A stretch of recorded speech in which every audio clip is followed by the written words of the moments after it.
Hey everybody, today let's discuss a fresh topic of bilirubin metabolism and jaundice. This is one of the most commonly asked previous year question and has equal weightage in the university viva as well.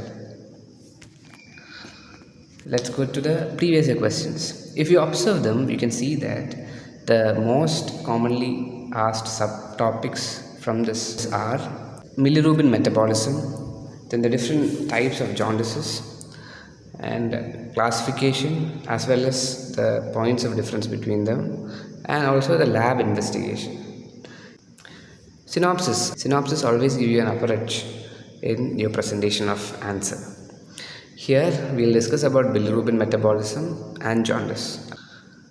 Bilirubin metabolism. As you all know, hemoglobin is the mother of bilirubin. Hemoglobin is the respiratory pigment in the body, which splits into globin, which goes to the amino acid pool, and heme, which will open up from its ring structure by the action of the hemoglobin oxygenase enzyme. But there is an enzyme system. Then iron is released, which get oxidized and taken up by the ferritin and reutilized. Bilirubin is the end product, which is usually excreted out. The site of this activity is the reticuloendothelial cells of the liver, spleen and bone marrow. And as I have said previously, there is an enzyme system called microsomal heme oxygenase system, which is responsible for this. And the linear tetropyrrole formed is called biliverdin, which is green in color. The next step is bilirubin conjugation. Why it need to be conjugated? It's because the bilirubin is insoluble in plasma. It is carried by albumin to the liver, and in the liver it is conjugated to mono and diglucuronides. And the purpose is to make its excretion easier and also to make it less toxic enough to produce jaundice. We can see clearly how bilirubin and conjugated bilirubin are different in this given table. Free bilirubin is insoluble in water, while conjugated is soluble. And it is normally seen in plasma, while conjugated bilirubin is present mainly in the bile. And both of them are generally absent in urine except in pathological conditions like obstructive jaundice. Now, when it talks about the absorption, it is brought in by the bile juice secreted. And also we can see that free bilirubin diffuses into the tissue better and manifests as jaundice more than the conjugated bilirubin. And now enterohepatic circulation is the next topic, which can come as a short note even in physiology. Bilirubin formed from hemoglobin is transported to the liver, and from liver it gets conjugated and added to the bile, and through the bile duct it goes to the small intestine, then to the large intestine, and the gut bacteria present here will break down the bilirubin into various metabolites like urobilinogen, stercobilinogen, etc. A few of them get reabsorbed into the liver, and this is forming the enterohepatic circulation. The purpose is actually to reuse bilirubin, which is necessary for breakdown and the utilization of fat in the food. We can see that a part of the reabsorbed bilirubin is taken to the kidney and excreted in the urine. We identify that some of the bilirubin goes to the feces and gives it the color. Sometimes the feces appear green in color. This is because of the usage of antibiotics, which will oxidize the bilinogens to biliverdin. It is usually seen in children. Now we come to the main topic of jaundice. Jaundice is the yellowish discoloration of the skin and the mucosal tissue due to the excessive deposition of bilirubin. When do we call them to be in excess? The normal levels is 0.2 to 0.8 mg per deciliter, out of which unconjugated has a share of 0.2 to 0.6 and conjugated 0 to 0.2. 1 to 2 mg per deciliter is actually the warning signal or the border, and 2 mg it manifests as jaundice and deposits in the sclera, conjunctiva, skin and mucous membrane.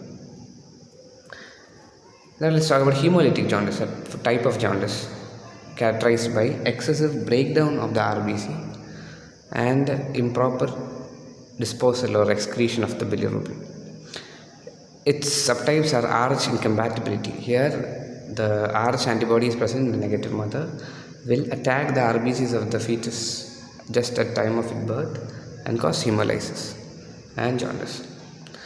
Then there is kernicterus, wherein the free bilirubin excess will deposit in the brain and cause mental retardation. There is a treatment method of phototherapy done to the jaundice caused by drugs like barbiturates. Now, hepatocellular jaundice. This is due to the damage to the liver parenchyma, and this result in edema of the liver cells, which will be compressing the intracellular canaliculi, which will cause obstruction and obstructive jaundice, which we discuss later. Obstructive jaundice is due to the excess of conjugated bilirubin in the blood. Why does this happen? This is due to various causes like intrahepatic cholestasis, chronic active hepatitis, etc. Basically, the biliary tree, which is supposed to release the bile juice to the intestine, is getting blocked by stones or by carcinoma or by enlarged lymph glands and so on. Thus, the vessels around the biliary tree will absorb large amount of this conjugated bilirubin and excrete them in urine, and some of them will deposit and cause jaundice. This table is very important to compare the three types of jaundice. The jaundice progresses from hemolytic to obstructive in its severity in symptoms. This is because the amount of free bilirubin will be proportional to the degree of the jaundice and the color of the feces. Feces will be very dark in hemolytic jaundice due to large amount of free bilirubin, while the bilirubin rarely reaches the intestine in obstructive jaundice, so the feces is clay in color.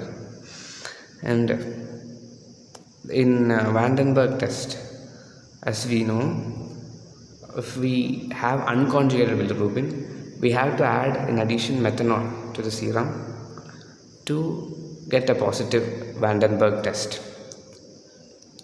It is direct if when we add Vandenberg reagent to the given sample, we get the positive result immediately. Biphasic is where both direct and indirect results are obtained.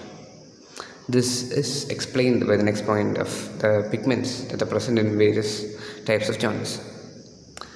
Now, we can see that because of large amount of conjugated bilirubin in the plasma in obstructive jaundice, the urine will be rich in bilirubin compared to the other types.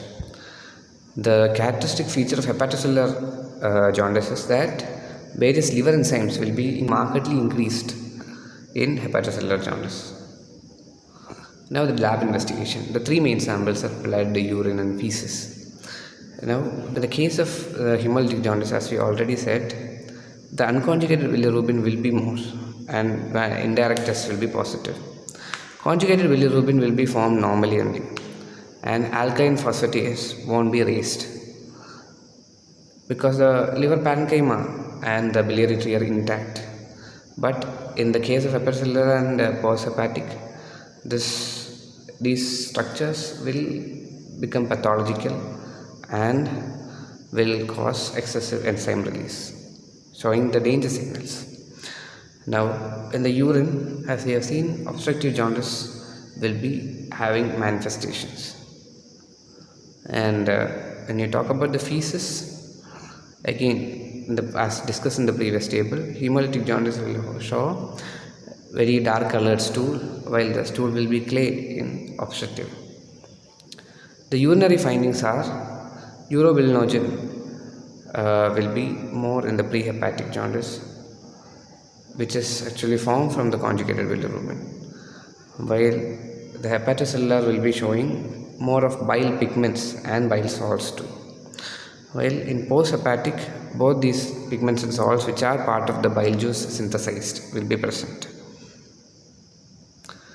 Now, as I have always been saying, be to the point and score well for the biochemistry.